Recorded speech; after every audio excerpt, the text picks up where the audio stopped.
Doktor, cilat janë shenjat alarmuese se kur duhet ndërpritet agjërimi dhe duhet kërkuar ndihmë mjekësore? Humbja e dijes. Nëse marramendja e theksume, s'mundesh me qëndru në kamp se të mirën mente do të vjen më urzu për toke. Shtëngimet në gjaks. Diaret e theksume, të vjellurat e theksume. Ti ashtu s'merr lagje nëse këto paraqitet një infekcion apo një helmim në ushqim, ti kime rënë në dehidrim të thellë, për këtë arsye preferohet me njerë ndërprerje. Hipoglikemia.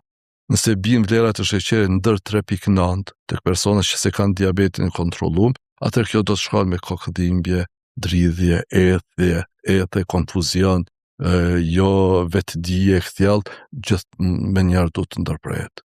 Ke fillu agjërimin, në fillim të kësaj pjese thash, pas t'jemi as në ekstremin e djathtë as të majtë, se na jemi popull që do të ndjekëm mesatarën. Jo, kun fillu agjërimin, i kam këto probleme, unë tash s'puj me ndërprej. Jo, më mundesh me ndërprej. Shëndeti është më i rëndësishëm. Se agjërimi prapo e ritheksoj për të sa të herë. Agjërimi është në funksion të mirëmbajtjes dhe avancimit të shëndetit tonë, jo me dëmtu shëndetin tonë.